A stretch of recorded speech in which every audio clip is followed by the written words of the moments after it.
नमो अरिहन्ताणं नमो सिद्धाणं नमो आयर्याणं नमो उज्जायाणं नमो लोये सव्वसाहूणं एषो पञ्चनमुक्कारो सब्बपावप्पणासनो मङ्गलाणं च सव्वेसिं पडमं हवै मङ्गलं मङ्गलं भगवान् वीरो मङ्गलं गौतमप्रभु मङ्गलं स्थूलभद्राद्या जैनधर्मोऽस्तु मङ्गलम् अज्ञानतिमिरान्धानां ज्ञानाञ्जनशलाकया नेत्र उन्मीलितं येन तस्मै श्रीगुरवे लीजिएगा। नमः।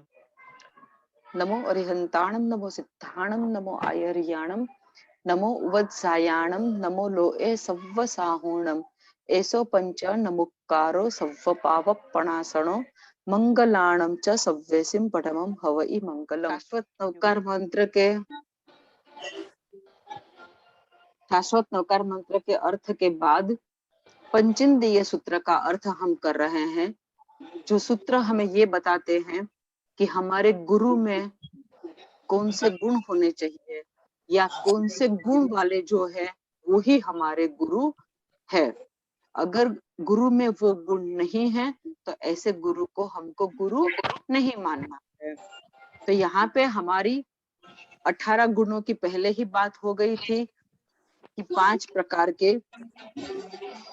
इंद्रियों के विषयों को कंट्रोल में करने वाले, उसके बाद 9 प्रकार के ब्रह्मचर्य की रक्षा करने वाले, 4 प्रकार के कषायों से जो मुक्त है, और उसके बाद 5 प्रकार के महाव्रतों का जो पालन करते हैं, उतनी हमारी बात हुई थी। उसके बाद 5 प्रकार के आचार के पालन करने वाले हमारे गुरु हैं। 5 प्रकार के आचार के पालन में हमारा ज्ञानाचार के बारे में बात काफी हुआ। हमको किस तरह कैसे तरीके से ज्ञान की आशातना से बचना चाहिए जिससे हमारा ज्ञानावरणीय कर्म का बंध न हो, वो बात भी हमने काफी सारी की थी। और ऐसी क्या चीज करनी चाहिए जिससे हमारा ज्ञानावरणीय कर्म का क्षय हो, वो भी बात हमने बताई थी।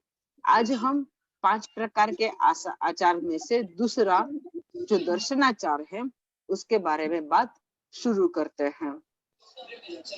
दर्शन का आचार, दर्शन मारे देखना। हम बोलते हैं ना, हम दर्शन करने जाते हैं, मतलब क्या करने जाते हैं? हम मंदिर में जाके परमात्मा को देखने जाते हैं, उसी को ही तो हम बोलते हैं कि दर्शन करना। एक बार म्यूट कीजिएगा ना सबको।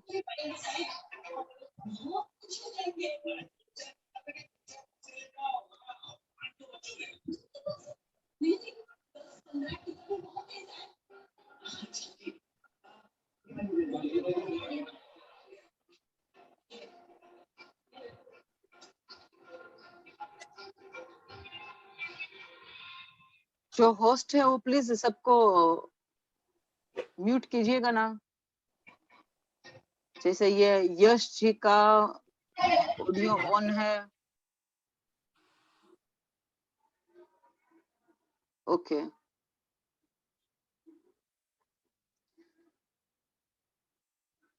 हाँ, तो आज हमको बात करनी है दर्शनाचार के बारे में।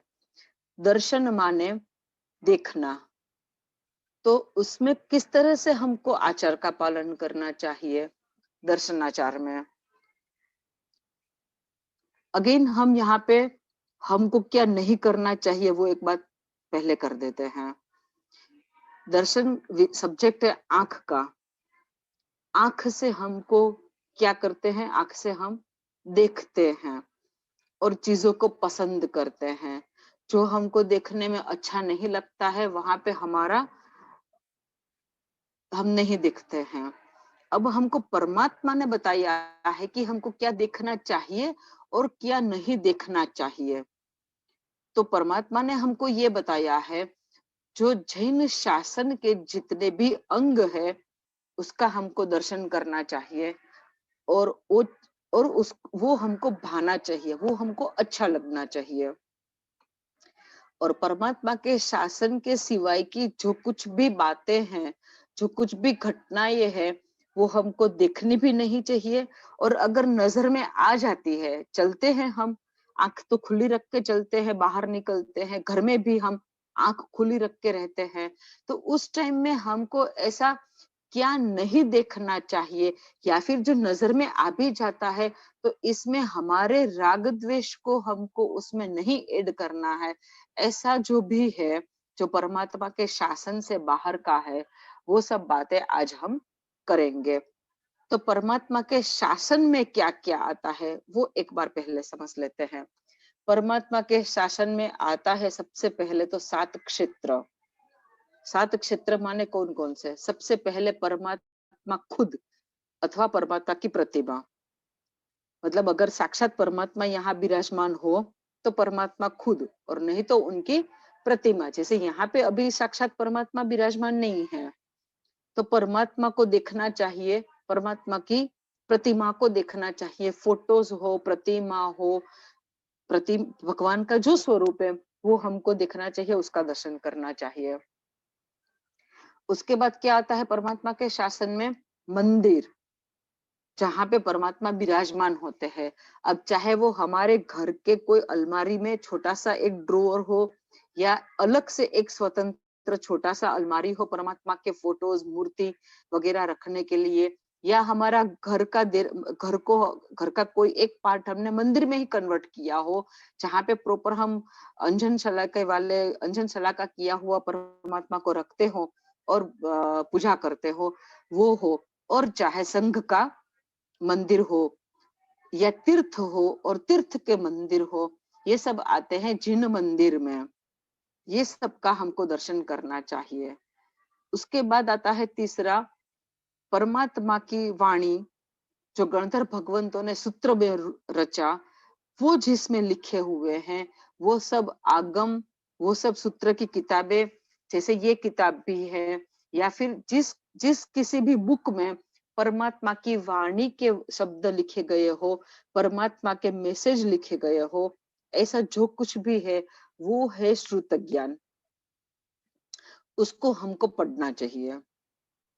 इसके ये 3 हुए। सबसे पहला हुआ जिन प्रतिमा, दूसरा हुआ जिन मंदिर, जिन माने परमात्मा, अरिहंत परमात्मा, उनकी प्रतिमा, परमात्मा का मंदिर, और परमात्मा की बताई हुई बातें जिस किसी भी बुक में है वो। ये 3 हुआ परमात्मा से सीधा रिलेशन। जिन मंदिर, जिन प्रतिमा, जिन आगम। आगम माने सूत्र। इसके बाद के जो 4 है, जिसकी स्थापना परमात्मा ने खुद की है, वो है सबसे पहले साधु भगवंत, उसके बाद साध्वी जी भगवंत, श्रावक और श्राविका। ये 7 जो है, ये 7 को हमको, और परमात्मा ने जीव दया और अनुकंपा का भी बात बताया है। तो हमको ये 7 बातें जो है, ये 7 बातों को देखना है। देख के खुद को आनंद होना चाहिए, बहुत ही ज्यादा खुशी होना चाहिए, हर्ष होना चाहिए, उत्साह होना चाहिए। परमात्मा का फोटो भी देख लो तो तुरंत हाथ जोड़ के नमन हो जाना चाहिए, और एक जैसे अपने बोलते हैं ना, टकटकी लगा के देखना चाहिए कि कैसी सुंदर प्रतिमा है। अब चाहे आप फोटो देखो या प्रतिमा देखो, अब अपने घर में नॉर्मल प्रतिमा हो वो देखो, या आप मंदिर में अंजन शलाका की हुई प्रतिमा देखो, आप तीर्थ को देखो, या तीर्थ के ऊपर में, या नीचे में भी, जैसे शंखेश्वर जैसे तीर्थ नीचे में है, तो तीर्थ को देखो, गिरिराज को देखो, गिरनार को देखो, आबू गिरी जो है उसको देखो, राजगृही है, जितने भी पहाड़ वाले तीर्थ हैं, वो सब पहाड़ों का भी दर्शन करो। उसके ऊपर में बने हुए मंदिरों का दर्शन करो, मंदिर का ध्वजा का दर्शन करो, मंदिर के पगथिये के ऊपर में भी अगर हम खड़े हैं तो स्टेप के ऊपर में, तो वो भी हमारे लिए दर्शनीय है, वंदनीय है। इसीलिए हम जब मंदिर के गेट में ही एंटर होते हैं, तभी से हम सभी हमारी सांसारिक प्रवृत्तियों को तिलांजलि देते हैं, छोड़ देते हैं, त्याग कर देते हैं उस वक्त पुरुतम, उस वक्त के लिए। तो यहाँ पे जिन मंदिर, जिन प्रतिमा और जितनी भी किताबें हैं उनको हमको इसलिए जब लाइब्रेरी में हम हमारी जैन मंदिर के संलग्न जो लाइब्रेरी है या उपाश्रय में लाइब्रेरी है, उसको भी हम लोग वंदन करते हैं। जैसे ज्ञान के 5 खमासमन देते हैं, ज्ञान का 51 लुगस का कौसक भी करते हैं, ज्ञान की ओम ह्रीम नमो नानस्य की माला भी करते हैं। तो इस तरह से ज्ञान हमारे लिए वंदनीय है, पूजनीय है नहीं। जस्ट खाली ज्ञाता दृष्टा भाव से देख लिया बस, नजर के सामने में जब आ जाता है तब ज्ञाता दृष्टा भाव से बस खाली देख लिया, वहां पे नमन नहीं होता है। हृदय से भाव नमन हो जाता है, प्रक्रिया से नहीं करना है, क्योंकि हम हमारा संस्कार इतने गाढ़ हो जाते हैं ना नमन का, वंदन का, कि ध्वजा को देखते ही हमारे हाथ जुड़ जाते हैं, आंख बंद हो जाती है और मस्तक झुक जाता है। लेकिन जब ऐसा समय हो तब हमको हृदय से बस भाव से खाली कर लेना चाहिए, उसमें प्रक्रिया नहीं होगी हमारी, कुछ भी एक्शन नहीं होगा। ओके, तो आगम की हम बात कर रहे थे, ज्ञान की बात कर रहे थे। ज्ञान की अष्ट प्रकारी पूजा भी होती है। जब कल्पसूत्र पर्युषण में जब कल्पसूत्र की बारी आती है तब कल्पसूत्र की भी ज्ञान अष्ट प्रकारी पूजा होती है। और जब बारसा सूत्र का टाइम आता है, संवत्सरी का दिन, तो बारसा सूत्र की भी अष्ट प्रकारी पूजा होती है। तो ज्ञान को भी जो परमात्मा ने जो बोली है, जो वचन बोले हैं, जो शब्द बोले हैं, उसको भी हम परमात्मा के समकक्ष मानते हैं। जैसे परमात्मा की अष्ट प्रकारी पूजा होती है, उसी तरह से ज्ञान की भी अष्ट प्रकारी पूजा होती है। तो यहाँ पे वो भी हमारे लिए दर्शनीय है, वंदनीय है, पूजनीय है। इसके बाद जिन्होंने परमात्मा का वेश धारण किया है, पंच महाव्रत को अपनाया है, उसका पालन कर रहे हैं, वैसे साधु भगवंत देख देख साधु भगवंत के दर्शन करना ही चाहिए। हमारे गांव में, सिटी में अगर दूर में भी कोई साधु भगवंत विराजमान हो या साध्वी जी भगवंत विराजमान हो, अथवा तो दोनों ही विराजमान हो, चाहे एक पूर्व दिशा में विराजमान हो, एक उत्तर दिशा में विराजमान हो, दोनों के दर्शन करने के लिए स्पेशली जाना चाहिए। हमारा बर्ताव ऐसा नहीं होना चाहिए कि हम जिस एरिया में हैं और उस एरिया में जो मंदिर है, देरासर है, उसी के साथ साथ ही अगर उपाश्रय है तो ही हमको साधु साध्वी जी भगवंत के दर्शन करने हैं। ऐसा हमारा मेंटालिटी नहीं होना चाहिए। चाहे हमारा घर से उपाश्रय कितना भी दूर हो और देरासर से भी उपाश्रय कितना ही दूर क्यों ना हो, और उपाश्रय में भी गुरु भगवंत ग्राउंड फ्लोर में ही ना हो के first, second, third, fourth, fifth जो भी फ्लोर में गुरु भगवंत विराजमान हो, जैसे हमारा एक नियम होता है कि हमको मंदिर में भगवान का दर्शन करना ही है, वैसे ही हमारा सॉलिड नियम होना चाहिए, स्ट्रॉन्ग नियम होना चाहिए कि मेरे शहर में कोई भी गुरु भगवंत विराजमान हो, चाहे साधु भगवंत हो, साथी जी भगवंत हो, और दोनों हो, दोनों के ही दर्शन वंदन मुझे करना ही है। ये हम लोगों का एक ठोस नियम होना चाहिए, स्ट्रॉन्ग नियम होना चाहिए। वैसे नियम से और विनय विवेक से हमको सुबह ही दर्शन वंदन करने के लिए जाना चाहिए, ताकि हम गोचरी के लिए भी विनंती कर सके। लेकिन किसी कारणवश अगर हम सुबह नहीं जा पाते हैं तो पूरे दिन में एटलीस्ट लास्ट में गुरु भगवंत का संथारा का टाइम हो जाए, उसके पहले तो हमको गुरु भगवंत के पास जाना ही चाहिए, उनके दर्शन वंदन करना ही चाहिए। वंदन माने आप जस्ट ऐसे हाथ जोड़ के मत्थ एण वंदा में भी बोल सकते हो। अगर आपको वंदन विधि नहीं आती है या फिर आपको फिजिकली वंदन करने में कोई प्रॉब्लम होता है, तो आप जस्ट ऐसे मत्थ एण वंदा में बोलो तो भी उसमें आपका भाव पूर्वक का पूरा पूरा वंदन आ जाता है।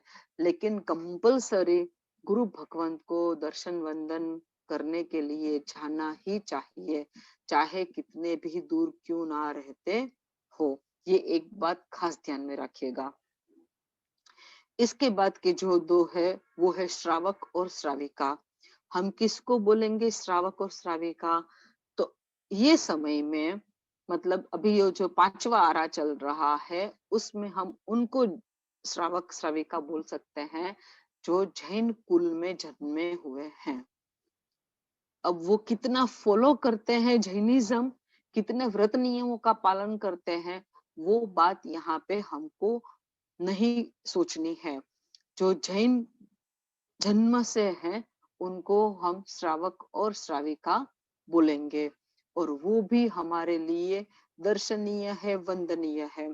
जैसे ही हम लोग जैन एक दूसरे को सामने मिलते ही हाथ जोड़ के बोलते हैं ना, प्रणाम और जय जिनेन्द्र या नमस्ते, सब चलता है। ऐसा नहीं है कि खाली प्रणाम ही बोलना चाहिए या सिर्फ जय जिनेन्द्र बोलना चाहिए या सिर्फ नमस्ते बोलना चाहिए, ऐसा नहीं है।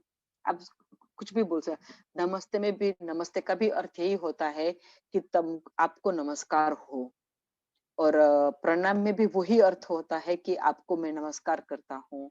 और जय जिनेन्द्र का अर्थ होता है जिस जिनेश्वर भगवंत को आप मानते हो उसको मैं भी मानती हूँ, और हम उसकी जय बुलाते हैं। तो जय जिनेन्द्र वर्ड भी कोई गलत नहीं है। आपके मुंह में जो आ जाता है होठों पे, जय जिनेन्द्र, प्रणाम या नमस्ते, किसी भी जैन को देख के हमको ये बोलना ही है। ये भी हमारे लिए दर्शनीय है, वंदनीय है। क्यों?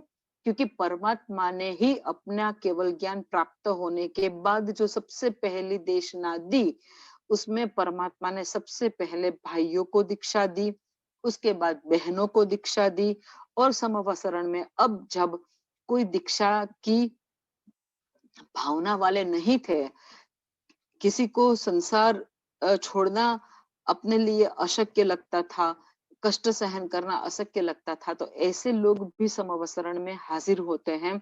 जब तक दीक्षा चलती है, दीक्षा ही चलती है, पहले भाइयों की फिर बहनों की, फिर कोई राजा या कोई उच्च व्यक्ति जो होती है वो खड़ी होती है और परमात्मा को पूछते हैं कि हे भगवंत, मुझसे दीक्षा नहीं ले जा रही है, मुझे दीक्षा का भाव हो रहा है, लेकिन मेरी शारीरिक या कौटुंबिक परिस्थिति ऐसी नहीं है कि मैं अभी दीक्षा ले पाऊं, तो क्या मेरे लिए कोई धर्म नहीं है? तब भगवंत श्रावक का धर्म भी बताते हैं, और जो योग्य व्यक्ति होते हैं वो 12 व्रत को भी धारण करते हैं समवसरण में, और भगवंत उसको अपने श्रावक के रूप में स्थापित करते हैं, उनके ऊपर में वाचकशब्द देते हैं।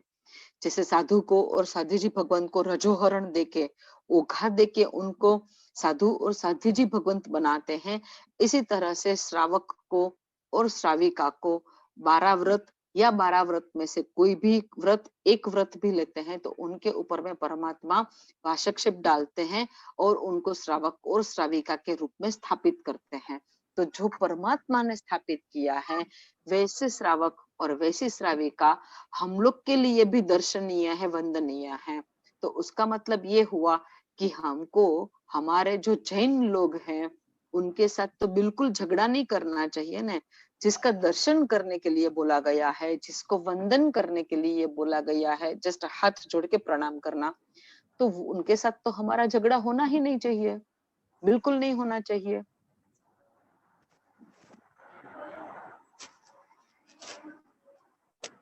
देखिए, आप लोग वीडियो ऑन करके फिर वीडियो में सामने कोई मजाक जैसा फेस मत बनाइए, ये थोड़ा ज्ञान का अभिनय का दोष लगता है, ध्यान रखिए, ठीक है।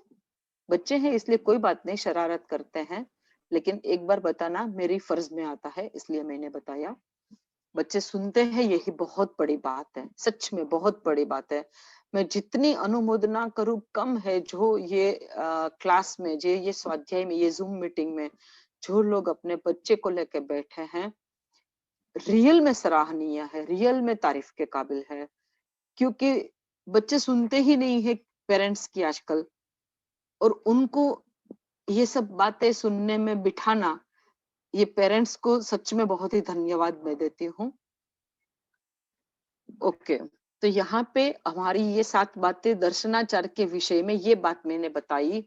तो हमको क्या क्या देखना चाहिए जिससे हमारे दर्शनावर्णीय कर्म का क्षय होता है। तो सबसे पहले हुआ जिन मंदिर, दूसरा हुआ जिन प्रतिमा, तीसरा हुआ जिनागम, चौथा हुआ साधु भगवंत, पांचवा हुआ साध्वी जी भगवंत, छठे हुए हमारे श्रावक, और सातवां हुआ हमारी श्राविकाएं। ये सब हमारे लिए दर्शनीय है। इनको देखने से, इनका दर्शन करने से, दर्शन करने मात्र से भी हमारे दर्शनावरणीय कर्म का क्षय हो जाता है। अब अब ये बात करते हैं कि हमको क्या नहीं करना चाहिए। तो देखिए, जो हम घूमने जाते हैं,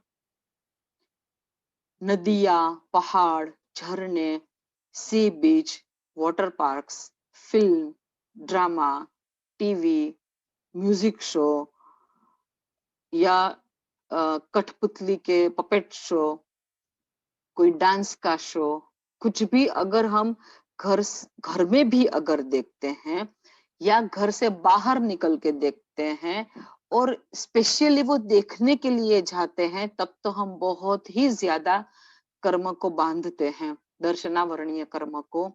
और अगर हम कहीं चल रहे हैं, समझिए कि हम मंदिर जा रहे हैं और कुछ चल रहा हो, इसके ऊपर में हमारा ध्यान, हमारी नजर अगर पड़ती है, तो भी हमको उसको राग से या द्वेष से नहीं देखना है। ठीक है, कुछ चल रहा है, अपना काम आगे चल रहा है, अपने आगे बढ़ते हैं। हमको वो सब चीजें देखने में बहुत ही ज्यादा पाप लगता है।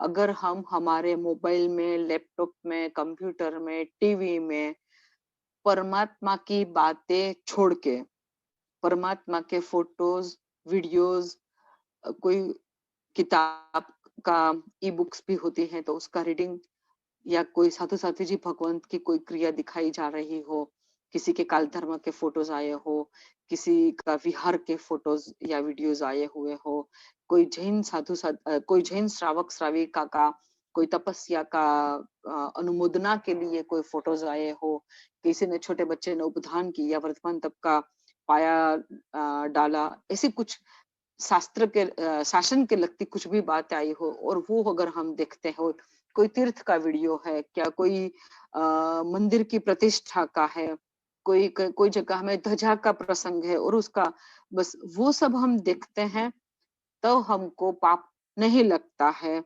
क्योंकि यहाँ पे हमारा अभी ये फोन जैसे है, वो हमारी रोजिंदी जिंदगी का एक अनिवार्य अंग बन चुका है। रेयरली किसी के पास फोन नहीं होगा, रेयरली, रेयर टू रेयर। सबके पास फोन है, सबके पास एंड्रॉइड फोन है मोस्ट प्रोबेबली, और उसमें सब कुछ है। तो अब आपको सिलेक्ट करना चाहिए कि हमको क्या देखना है, क्या नहीं देखना है। जो देख सकते हो, इसके बारे में मैंने बताया, जितना बताया वो छोड़ के हम अगर कुछ भी देखते हैं तो हमको पाप लगता है। हम अगर डांस शो देखते हैं, पाप लगेगा। हम अगर कोई नेचुरल सीन सीनरी देखते हैं, नेशनल ज्योग्राफिक चैनल देखते हैं, या आप कोई रेसिपीज है, कोई आर्ट है, कोई मूवी है, कोई शॉर्ट मूवी है, कोई एडवर्टाइजमेंट है, जो कुछ भी है जिसका कोई रिलेशन परमात्मा के शासन के साथ नहीं है, तो वो देखने में पाप लगेगा ही लगेगा। तो अपने को कंट्रोल करना चाहिए यहाँ पे कि हमको मोबाइल में क्या देखना है और क्या नहीं देखना है। अगर हमको किसी भी चीज की आदत लगी है, अगर हमको कुछ सीरियल्स की आदत लगी है, कोई मूवी शो देखने की, कोई ये जैसे आपका अभी नेटफ्लिक्स वगैरह में वेब सीरीज वगैरह आता है, ऐसा ये लड़के लोग, बच्चे लोग जो होते हैं वो कार्टून नेटवर्क, वीडियो गेम्स या फिर PS3, PS4, PS5, वो सब में गेम्स खेलना, वो सब कुछ अगर करते हैं, तो आप धीरे धीरे, पेरेंट्स के लिए मैं बात ये बताती हूँ, आप धीरे धीरे कोशिश कीजिए उन बच्चों को कि जो आदी बन चुके हैं वीडियो गेम्स के या और कुछ भी गलत सलत देखने के, मोबाइल में या लैपटॉप में या आईपैड में, जो भी है, जो भी गैजेट्स यूज करते हो, उसके अगर आदी हो चुके हैं, तो उनको प्रेम से समझा के धीरे धीरे आप उनका माइंड कन्वर्ट करने का कोशिश कीजिए। और जो हमारी अभी काफी एनिमेशन फिल्म जैनिज्म के ऊपर में भी बनी है, वो दिखाइए, वो सुनाइए, वो समझाइए, और इतने सुंदर सुंदर तीर्थों की यात्रा उसमें कराइए। जैसे सुरेश भाई चेन्नई वाले हैं, वो तो बोलते भी हैं हिंदी में, शायद मेरे ख्याल से और कितने सुंदर तीर्थों की यात्रा भी कराते हैं। अब घर में बैठे बैठे जब दूसरा कुछ देखने का मन करने लगता है, तब एक बार के लिए हट जाइए, उस मन मन को हटाइए वहां से और ऐसी कुछ सुंदर चीजें आप देखिए। अपना आंख का विषय है, चक्षु का विषय है, इसलिए कुछ देखने के लिए जब मन करता है, तो आप अगर मंदिर में नहीं हो और गुरु भगवंत के पास भी नहीं हो, आप खुद तीर्थ में भी नहीं हो, अगर घर में ही बैठे हो और गैजेट का यूज करके आप ऐसी सब चीजें देखना चाहते हो, तो मन को वहां से पक्का हटाइए और ये सब चीजें देखने का कोशिश कीजिए, माइंड को डाइवर्ट कीजिए, खुद के माइंड को भी डाइवर्ट कीजिए और बच्चों के भी माइंड को डाइवर्ट करने की पक्की कोशिश कीजिए। आप धीरे-धीरे कोशिश करोगे तो हमें और दिल में एक स्ट्रॉन्ग चाह रखोगे, इच्छा रखोगे कि मुझे इधर-उधर का अनाप-शनाप कुछ भी नहीं देखना है। चाहे कितना भी सुंदर वीडियो क्यों ना आया हो, कोई वाटरफॉल का, कोई दरिया का मुँह, सी बीच का, कोई होटल का, कोई 5 स्टार होटल का, कोई ये टूरिस्ट पॉइंट का, कोई फॉरेन कंट्री का, जो भी मतलब है, ये जैसे आता है हेडिंग कि 10 sites which you must see before you die, इस तरह का भी लिखा हुआ आता है। वो सब बातें में हमको जाना ही नहीं है। हमारा इतना ज्यादा वैविध्य है, इसमें इतनी वैरायटीज है यूट्यूब में भी इवन कि, और फिर आप लोग तो फेसबुक वगैरह भी यूज करते हो, तो वहां पे भी बहुत सारे जैनिज्म के भी पेज हैं, आप उसको फॉलो कर सकते हो देखने के लिए। बहुत सारे तीर्थों की यात्रा, प्रतिमा के दर्शन, अहमदाबाद अहमदाबाद में जो पोड़ के देरासर बोले जाते हैं, प्राचीन एकदम 200 300 400 500 साल पुराने, उसकी प्राचीनता को देखिए, उसके भी वीडियोस बने हुए हैं।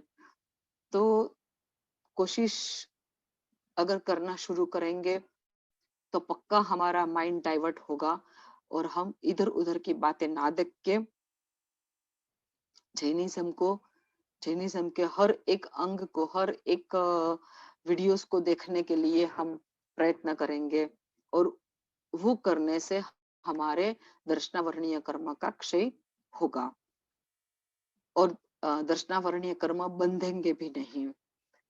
दोनों बात मैंने बताई, क्या करना चाहिए और क्या नहीं करना चाहिए। साथ साथ में मैं ये भी बता दूं, जैसे मेरा हमको दर्शनावरणीय कर्म का अभी उदय है, मतलब हम दर्शनावरणीय कर्म को भुगत रहे हैं, ये कैसे पता चलेगा? जैसे ये मेरे चश्मे हैं, तो ये मेरा दर्शनावरणीय कर्म का उदय है। अगर मैं इसको निकालती हूँ तो मुझे ये नजदीक में रखी हुई किताब के अक्षर पढ़ने में नहीं आते हैं। दूर में रखा हुआ भी कुछ है तो वो भी मुझे नजर नहीं आता है। तो ये मेरा 100% दर्शनावरणीय कर्म का उदय है। मैंने भूतकाल में परमात्मा की आज्ञा के विरुद्ध का कुछ देखा होगा और आनंद से देखा होगा, मन से देखा होगा और उसमें मैंने खुशी भी जाहिर की होगी, मैंने रस डाला होगा मेरी चक्षुरेंद्रिय का, तब जाके मेरा ये दर्शनावरणीय कर्म उदय में आया है और इसलिए मुझे ना नजदीक का इतना अच्छे से दिख रहा है, ना दूर का दिख रहा है। तो कितने सारे दर्शनावरणीय कर्म को मैंने बांधा होगा, तब जाके यहाँ पे ये उदय में आया है, तो ये मेरा चश्मा आ गया है। इस तरह से कुछ बच्चे को छोटी उम्र से चश्मे आ जाते हैं, कोई ब्लाइंड बोन होते हैं, किसी को बोन होते हैं उस वक्त ब्लाइंड नहीं होते हैं, लेकिन आगे जाके आंखें चली जाती हैं, आंखें की रोशनी चली जाती है। तो ये सब दर्शनावरणीय कर्म के उदय का फल है। एक हुआ ये। दूसरा क्या है दर्शनावरणीय कर्म का उदय? नींद आना। ये नींद आने का मतलब है दर्शनावरणीय कर्म का उदय है और हम सबको दर्शनावरणीय कर्म का उदय है। मीठा में दुक्कड़म। और इसीलिए हम लोगों को नींद भी आती है और नींद के भी कुछ प्रकार है। जैसे किसी को नींद आती है तो कोई हल्की सी भी आवाज होने से नींद उड़ जाती है, तो उसका दर्शनावरणीय कर्म तीव्र बांधा हुआ नहीं है। फिर किसी को थोड़ा ढंढो, ऐसा हिलाओ आप जोर जोर से बोल के, या फिर थप्पड़ मारो या पानी छीटो, ऐसे कुछ प्रयत्न करने के बाद नींद उठती है, तो वो दर्शनावरणीय का थोड़ा और तीव्र कर्म का उदय है। किसी को बैठे बैठे नींद आ जाती है, चलते चलते नींद आ जाती है, तो वो सब और भी दर्शनावरणीय कर्म का तीव्र उदय माना जाता है। और एक जो निद्रा है, जो आज के टाइम में बहुत शायद ही होगी किसी को, कि उसमें वो व्यक्ति नींद में दिन में कुछ अगर देखा है और किसी को मारने का उसको मन किया है, लेकिन उसके बस में नहीं है उसको मारने का, क्योंकि सामने वाला जो है वो बहुत ही ज्यादा ताकतवर है। समझिए कोई एलिफेंट जैसा प्राणी है और उसको मारने का उसको मन हो गया। किसी को देखा हो दिन के टाइम में कोई एलिफेंट पागल हुआ है, या कोई लायन टाइगर जो है इसने किसी के ऊपर में अटैक कर दिया, अपने परिचित को किसी को मार दिया, तो ऐसा कुछ अगर देख लिया और उस वक्त उसके दिमाग में आया कि इसको तो मार देना चाहिए, लेकिन ताकत ही नहीं है उसको मारने की। एलिफेंट को आदमी कैसे मार सकता है खुद की ताकत से? ये रिवॉल्वर वगैरह की बात नहीं है, रिवॉल्वर या तलवार की बात नहीं है। ऐसे लायन टाइगर को भी आदमी कैसे मार सकता है? लेकिन ऐसे जिसका बहुत ही ज्यादा तीव्र दर्शनावरणीय कर्म का उदय होता है, वैसे जीव को ऐसे समय में जो दिन में देखा हुआ और सोचा हुआ है, कुछ ऐसा देखा जिससे उसने सोचा कि उसको मारना है, ऐसे लोग नींद में, गहरी नींद में होते हैं और उनको पता भी नहीं होता है। वो नींद में से उठते हैं और जिसको मारने का सोचा है उसको वो मारते हैं, और उस टाइम में उनमें इतनी ज्यादा शक्ति आ जाती है कि वो जैसे एलिफेंट हो तो उसके दोनों दांत को पकड़ के उसको घुमा के जमीन पे पटक के मार सकते हैं, उतनी ताकत उनमें आ जाती है। और लायन टाइगर हो तो उसका मुंह खुलवा के ऊपर और नीचे करके, ऐसे जैसे कोई कागज को बीच में से फाड़े, इस तरह से वो पूरा उसको आधे से चिर फाड़ देते हैं। इतनी भयंकर ताकत आ जाती है। ऐसे समय में वो लोग सीधा सातवीं नरकी का आयुष्य बांधते हैं, सातवीं नरकी में ही उत्पन्न होते हैं। लेकिन ये समय में ऐसी ताकत वाले लोग, शायद वो WWF वाले कोई हो और उनका ऐसा हो जिसमें उसको पता भी नहीं होता है। जानकारी में जागते हुए कर सकते हैं वो अलग बात है, लेकिन नींद में है, पूरी गहरी नींद में हो और वो उधर चला जाए और वो वाइल्ड एनिमल्स को या फिर एलिफेंट वगैरह को किसी को मार दे, तो वो सबसे खतरनाक दर्शनावरणीय कर्म का उदय होता है, और उसमें वो भयंकर कर्म को बांधते हैं वापिस, और सातवीं नरक में भी चले जाते हैं। तो हमको यहाँ पे, अब मैं नींद के बारे में बताती हूँ। हम लोग का क्या मेंटालिटी है कि नींद नहीं आती है, हमको परेशानी होती है। जिस किसी को भी नींद नहीं आती है, तकलीफ में पड़ जाते हैं हम लोग कि इसको नींद नहीं आती है, डॉक्टर के ट्रीटमेंट करते हैं और दवाई भी लेते हैं। ये बीमारी की वजह से नहीं आने का होता है नींद का। लेकिन ऐसे टाइम में हमको ये सोचना चाहिए कि मेरा किसी भी प्रकार का ऐसा कर्म का उदय है जिससे मुझे नींद नहीं आ रही है, तो मुझे नींद नहीं आने के उपाय करने के बजाय हमको क्या करना चाहिए? रात के टाइम में ही सोते हैं मोस्टली, और रात के टाइम में नींद नहीं आते हैं, तो अगर एक रूम में आप किसी के साथ अगर शेयर करते हो बेड, तो उसको डिस्टर्ब ना हो, इस तरह से दूसरी जगह में जाके लाइट ऑन करके आप किताब पढ़ सकते हो, या फिर भगवान का नाम स्मरण कर सकते हो, नवकार मंत्र का भी स्मरण कर सकते हो। जो जो कुछ भी आपने दिन में अच्छे काम किए हैं उसको सोच सकते हो, उसको याद कर सकते हो। और कुछ नहीं ऐसा समझ में आता है तो अपनी आत्मा के ऊपर में चिंतन तो अवश्य करना चाहिए। जब नींद नहीं आती है तब नींद आने के उपाय ना करके, कोई मेडिकल उपाय या योगा वगैरह ऐसा ना करके ये करना चाहिए। आत्मचिंतन करो, परोपकार का सोचो, परमात्मा के बारे में सोचो। जिस किसी की भी कथा आप जानते हो, अयमुक्ता मुनि की, गौतम स्वामी की, वज्र स्वामी की, मनक मुनि की, जो भी छोटे बच्चे जो दीक्षा ली थी, जैसे मनक मुनि, वज्र स्वामी और अयमुक्ता मुनि, ये तीनों ने 3 और 5 साल की उम्र में दीक्षा ले ली थी। तो ऐसी स्टोरीज अगर आप जानते हो तो उसको याद करो। मतलब कुछ ना कुछ आप ऐसा करो। और फिर यहाँ पे क्या होता है ना, नींद भी आ ही जाती है फिर, क्योंकि आप सही सोचोगे तो फिर आपका अशतावेदनीय कर्म का उदय खत्म हो जाएगा और शतावेदनीय कर्म चालू हो जाएगा और उसमें आपको नींद भी आ सकती है। तो बीमारी की वजह से हमको जब नींद नहीं आती है तब हमको ऐसे सब उपाय करने चाहिए। और कर्मों का ही क्षय हो जाने से ही नींद नहीं आएगी, आंख भी बंद नहीं होगी। ऐसा होगा सिर्फ और सिर्फ केवली भगवंत के साथ। जब केवल केवल ज्ञान होता है, उसके बाद कोई भी केवली भगवंत, चाहे वो गणधर भगवंत हो या सामान्य केवली भगवंत हो या तीर्थंकर परमात्मा हो, उन लोगों की आंखें फिर बंद ही नहीं होती हैं, क्योंकि कंप्लीटली दर्शनावरणीय कर्म का क्षय हो चुका है। इसलिए अब नींद आने का कोई चांस ही नहीं है। वो कंप्लीटली उसमें से बाहर आ चुके हैं। वो दर्शनावरणीय कर्म के सभी लेयर्स को खत्म कर दिया है, क्षय कर दिया है। इसलिए उनको अब नींद नहीं आती है।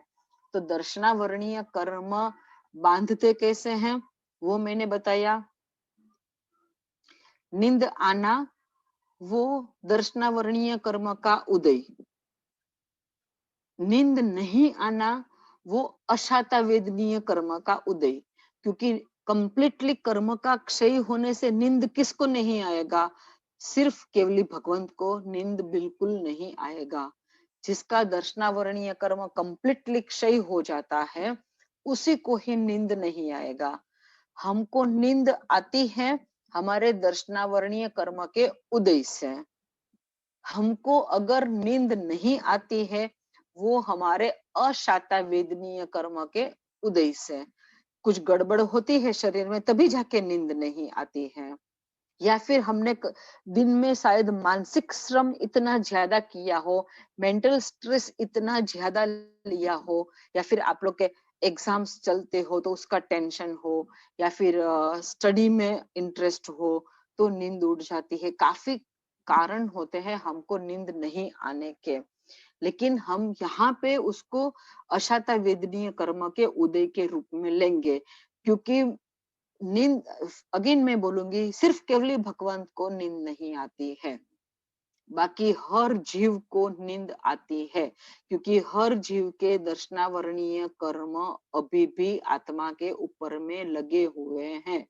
जब तक दर्शनावरणीय कर्म क्षय नहीं होगा तब तक नींद आएगी ही आएगी।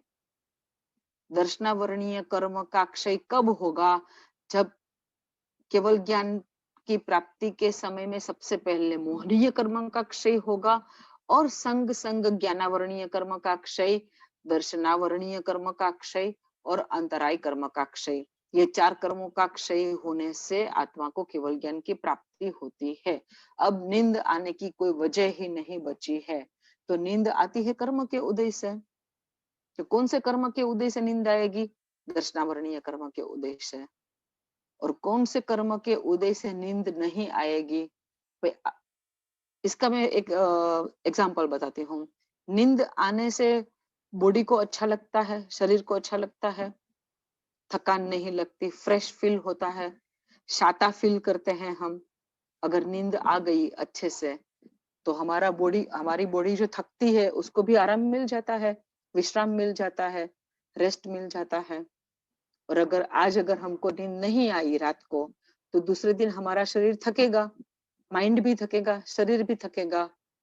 तो इससे आप रिलेट होइए कि नींद नहीं आने की वजह क्या होती है? अशाता वेदनीय कर्म का उदय। इसकी वजह से हमको नींद नहीं आती है। यहाँ पे दर्शनावरणीय की बात जितना अब तक मुझे याद आया, समझ में आया, उतना मैंने बताया। बहुत कुछ है, दर्शनावरणीय का विषय भी बहुत कुछ है, लेकिन 3-4 बातें वापस एक बार शॉर्ट में रिवाइंड कर लेते हैं, रिवीजन कर लेते हैं। परमात्मा के शासन के किसी भी अंग का दर्शन करना केवली भगवंत को अंतराय कर्म का भी क्षय हो गया, उनका वीर्यांतराय जबरदस्त कंप्लीटली खिल गया, वीर्यांतराय कर्म का क्षय हो गया। अब केवली भगवंत में जो शक्ति होती है, तो उससे उनके शरीर को थकान ही नहीं फील होती है। मैंने 4 कर्मों का नाम बताया ना कि 4 कर्मों के क्षय से केवल ज्ञान होता है। उसमें अंतराय कर्म का भी क्षय हो गया। तो अंतराय कर्म में हमारा जो नौकर मंत्र के अर्थ में सिद्ध भगवान के 8 गुण में लास्ट वाला 8वां गुण था अनंत वीर्य। अनंत वीर्य माने शरीर की इतनी पावरफुल शक्ति जो कभी नष्ट होने वाली नहीं है, कभी खत्म होने वाली नहीं है, उत्कृष्ट लेवल की, और अनंत समय के लिए, अनंत काल के लिए वो शक्ति रहेगी। तो केवली भगवंत अगर निद्रा नहीं कर, उनको निद्रा आती नहीं है, वो ले डाउन करते हैं।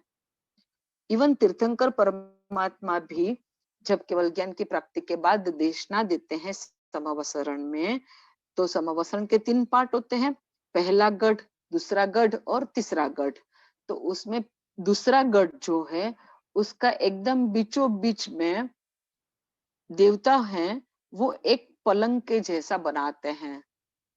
तो जब परमात्मा की देशना कंप्लीट होती है, तब परमात्मा मतलब अपने सभी इंद्र इंद्राणी देव देवियों के साथ परमात्मा ये जगह पे आते हैं, जिसको शास्त्रीय भाषा में बताया गया है, उसका नाम है देव छंदो। जो जानते हैं, जो जानते हैं,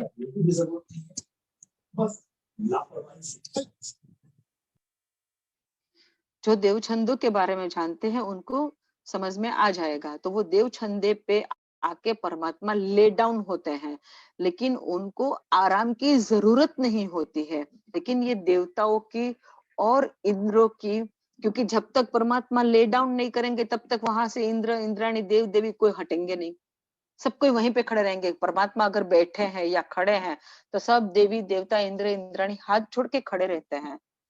तो ये एक नॉर्मल आचार है, नॉर्मल व्यवहार है कि परमात्मा ले डाउन करते हैं, केवली भगवंत भी ले डाउन करते हैं, लेकिन उनकी आंखें बंद नहीं करनी होती है, उनको नींद नहीं आती है। और अंतराय कर्म का कंप्लीटली क्षय हो जाने से, जैसे दर्शनावरणीय कर्म का कंप्लीटली क्षय हो जाने से, एक एक दलिक भी नहीं, एक पॉइंट के जितना भी उसमें नहीं बचा है, आत्मा के ऊपर में दर्शनावरणीय कर्म का एक भी डस्ट नहीं बचा है।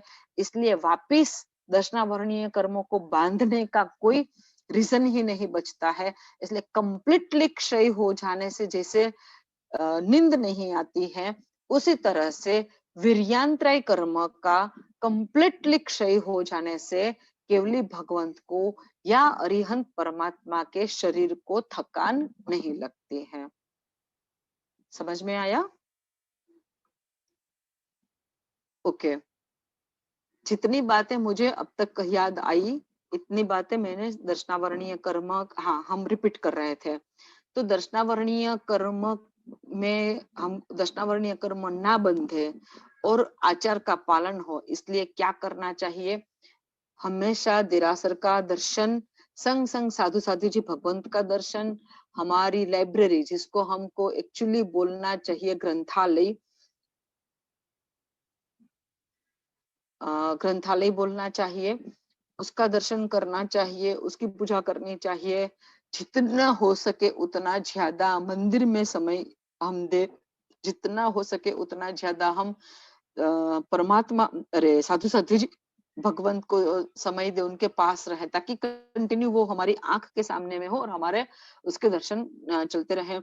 और बाकी के टाइम में हमको किताबें पढ़नी है, जो परमात्मा की बातों को जिसमें लिखा गया हो, ऐसी किताबें हमको देखना है। और वो जहां जहां आपको मिले, वो वहां वो चीजें हमको देखनी है।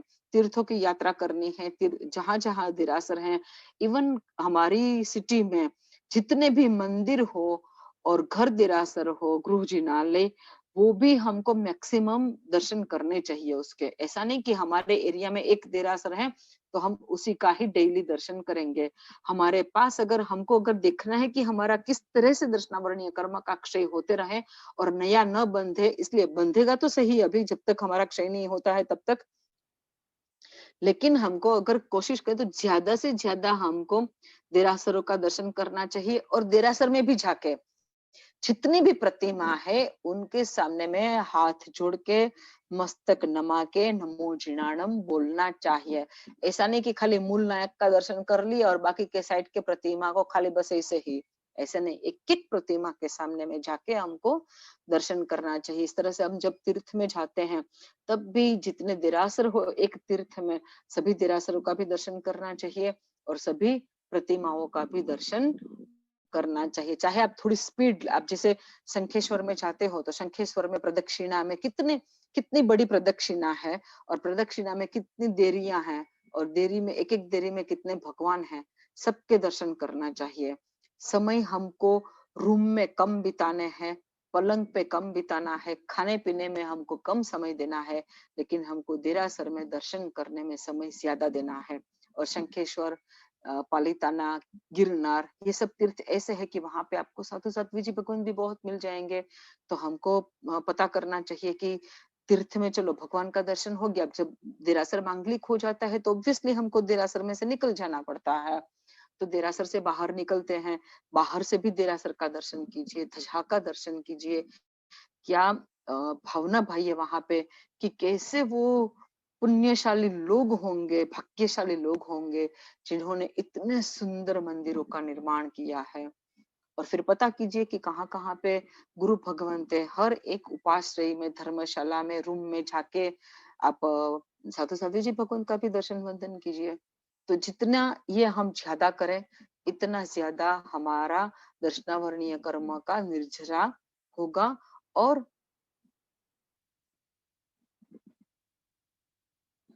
हाँ, जरूरत से ज्यादा सोना वो भी दर्शनावरणीय कर्म का है। नींद नींद आना, इट्स ओनली सब्जेक्ट ऑफ दर्शनावरणीय कर्म। अब ज्यादा आता है वो भी दर्शनावरणीय कर्म उदय, कम अगर आता है या नहीं आता है तो वो अशाता वेदनीय कर्म का उदय। शरीर को जितनी जरूरत हो नींद की, जैसे बोलते हैं ना योग में कि 6 घंटे की नींद की जरूरत होती है, या फिर जो हेल्दी यंग यंग और हेल्दी बच्चा हो तो उसका 8 घंटे का और बाकी 6 घंटे का नॉर्मली नींद होना चाहिए, हमारे शरीर को आराम मिले इसलिए। तो नींद आती है दर्शनावरणीय कर्म के उद्देश्य से, कम ज्यादा आती है दर्शनावरणीय कर्म के उद्देश्य से। अगर कम आती है तो वो, हाँ, उतनी नींद, देखिए जो योग वगैरह करते हैं जैसे रामदेव बाबा वगैरह है या योग, उन लोगों को 4 घंटे की भी नींद आराम से शरीर को आराम देती है।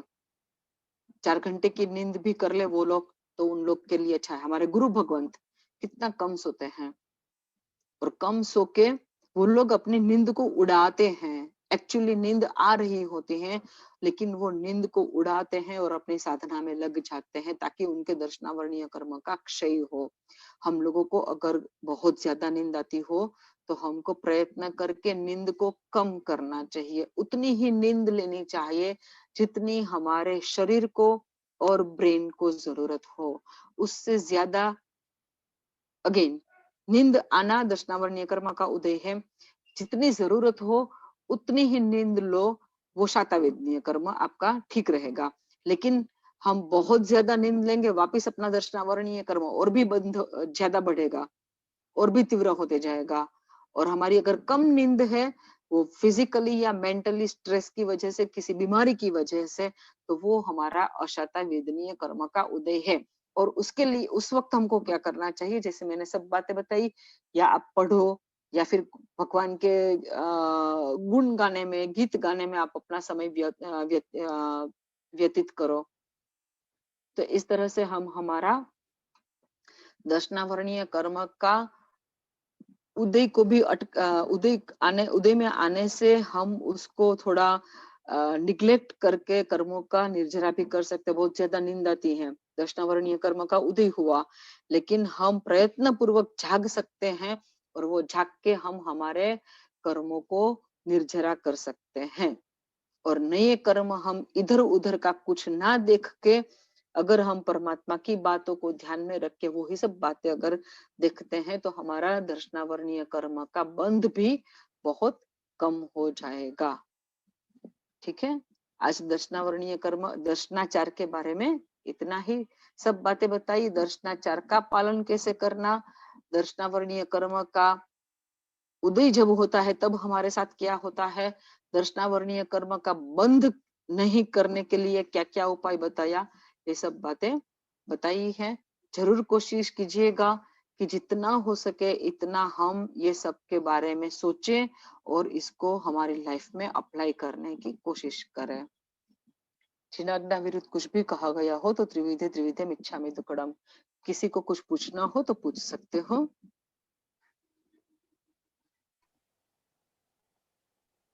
ओके, हाँ प्रणाम। हाँ बोलिए। हाँ, पीरियड्स में घर से ध्वजा देखते हो तो फिर चलेगा? आपको जानबूझ के नहीं देखना है। अगर आप जैसे छत पे गए और कुछ काम कर रहे हैं तो और आपको दिखाई दिया, लेकिन ऐसे करना ही नहीं चाहिए। आप हमको हमको अगर समझ में आता है कि हम अगर छत में जाएंगे और इधर उधर देखेंगे तो ध्वजा का दर्शन होगा, तो नहीं करना चाहिए, नहीं जाना चाहिए छत पे। छत पे नहीं, घर से मतलब मतलब बाहर बालकनी है पूरा, उसके बाहर ही सीधा तो उधर से पूरी ध्वजा दिखती है। हाँ ऊपर का हाँ पूरा तो वो शिखर ध्वजा सब। हाँ तो हाँ तो हमको वो दर्शन के भाव से उसको नहीं देखना है। नजर में आ गया अलग बात है। जैसे आपके बालकनी से कोई पेड़ भी दिख रहा है तो आप उसको तो इग्नोर कर सकते हैं ना। कोई हम पेड़ के ऊपर में ध्यान देख के नहीं देखते हैं, जस्ट देखा और हमारी दृष्टि घूम गई। इसी तरह से जी जी। साधु साध्वी जी भगवान को देख सकते हैं। उनका मतलब देखते भी हैं और हल्का मस्तक भी झुकाते हैं, लेकिन लिप्स से बोलेंगे नहीं मथेण वंदा में। लेकिन हम साधु साधु जी की जैसे जी। मतलब हम लोगों को तो ऐसे पीरियड्स के टाइम में साधु भगवान के पास तो जाना ही नहीं है, लेकिन साधु जी भगवान के पास तो जरूर जाना चाहिए। जब हम पीरियड्स में हो जी जी, वो तब हमको साधु जी भगवान के पास जरूर जाना चाहिए और वहां पे बोलना चाहिए कि हमारे लायक कोई काम हो तो बताइए। और काप काटना सीख सकते हैं, ओघा का काप काटना सीख सकते हैं। काप होगा का काटना दोरी मतलब करना धोना। होता है। हाँ हाँ, हाँ कराते हाँ। हैं। हम्म। और कुछ किसी को? सर्वथा सहु सुखी थाओ, पाप ना कोई आचरो, राग द्वेष ति मुक्त थईने, मोक्ष सुख सहु जगवरो। सर्व मंगल मांगल्यम सर्व कल्याण कारणम, प्रधानम सर्वधर्माणाम, जैनम जयति शासनम।